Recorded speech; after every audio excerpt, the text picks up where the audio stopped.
All right, welcome. Today we're jumping right into one of the most incredible stories from the Mahabharata. It's all about betrayal, survival, and a palace that was literally designed to be a tomb. This is a tale of how 5 heroes had to figure out how to escape an inescapable fire. Let's dive in. So just think about that for a second. This is the huge question hanging over our heroes. How do you possibly get out of a place where the very walls around you are meant to become your funeral pyre? It's a terrifying thought, and it really sets the stage for one of the most clever escapes you'll ever hear about. Okay, so our story kicks off in the kingdom of Hastinapura. We've got our heroes, the 5 noble Pandava brothers. Now, they're the rightful heirs, they're popular, they're virtuous, and all of this just sparks this burning jealousy in their cousin, Duryodhana. He wants the throne, and this envy is the poison that gets the whole sinister plot rolling. To make his move, Duryodhana and his father, King Dhritarashtra, come up with a plan. They need to get the Pandavas away from the capital, away from their supporters. So they disguise this whole thing as a wonderful state visit to the city of Varanavata, which was famous for this amazing festival. It's an invitation they really can't say no to. But here's the thing. The eldest Pandava, Yudhishthir, he's no fool. He immediately suspects something's up. This sudden kindness from Duryodhana just screams trap. But he's also a brilliant political thinker. He knows their position is weak. They don't have enough allies. So they have to play along.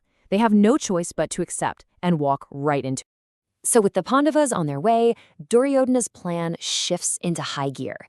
He calls in his most trusted guy, a man named Purochana, to build the actual death trap. And the instructions are just bone-chillingly specific.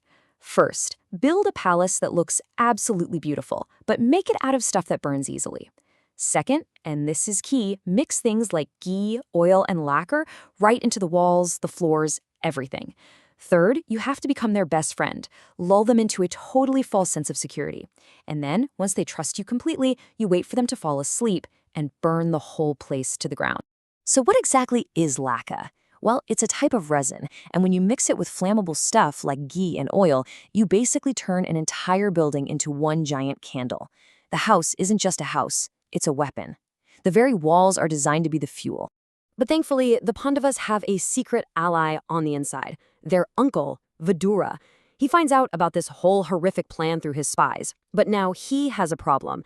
How do you warn them without letting Duryodhana know that you know? It's a really dangerous game. So as the Pandavas are leaving the city, Vidura goes up to Yudhishthira and starts speaking in this coded language that only a few people would ever understand. He gives him this strange, cryptic warning.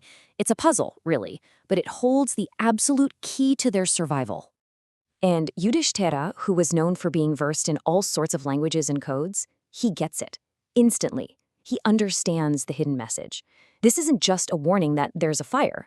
It's a strategy. Vidura has just told them exactly what they need. An escape tunnel. Okay, so now they're armed with this secret knowledge. When the Pandavas arrive in Varanavata, they know a trap is waiting for them. And now they have to start playing this incredibly dangerous game of deception to turn their would-be tomb into the stage for their own great escape. The second they step inside their new home, which Purochana, by the way, ironically calls the blessed dwelling, all their fears are confirmed. Yudhishthira can immediately smell the ghee and lac mixed into the plaster. The threat is no longer just a suspicion. It is very, very real. And this is where you really see the two strategies clashing. On one side, you have Duryodhana's plan, which is all about arrogance and brute force. And on the other side, you've got the Pandavas' response, which relies completely on being watchful, on being smart, and on having an incredible amount of patience. So their plan is brilliant.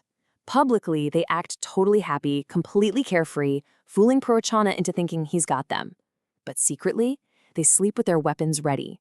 They spend their days pretending to hunt, but they're actually mapping out escape routes in the forest. And, most importantly, a skilled miner that Vidura sent arrives in secret and starts digging a tunnel, right from the center of the house.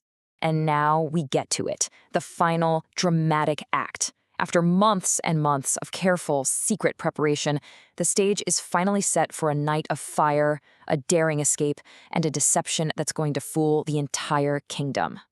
You know, just think about this for a second. They live in this death trap for a full year. A whole year of pretending everything is fine, of being on constant alert, just waiting for that perfect moment. It's this incredible patience that finally convinces Purochana that he has their complete and total trust. Then the night arrives. Their mother, Kunti, holds a big charity feast, and by a total twist of fate, a local woman and her 5 sons show up, drink way too much, and end up passing out inside the house. As a huge storm starts raging outside, Bhima grabs a torch and sets the house on fire himself, starting with Purochana's room. In seconds, the place is a raging inferno, and the Pandavas and their mother slip out through their tunnel, escaping into the forest. When the sun comes up, the townspeople go to the ruins, and in the ashes, they find 6 bodies, the remains of Purochana and the poor woman and her sons. So now the entire world is convinced the 5 Pandava brothers and their mother are dead. As far as anyone knows, Duryodhana's plan worked perfectly. Back in the capital, the news just explodes. King Dhritarashtra puts on this huge public display of grief. The people, on the other hand, are genuinely heartbroken and angry. They suspect something is wrong. But secretly, behind closed doors, Duryodhana is celebrating. He thinks his rivals are finally gone for good.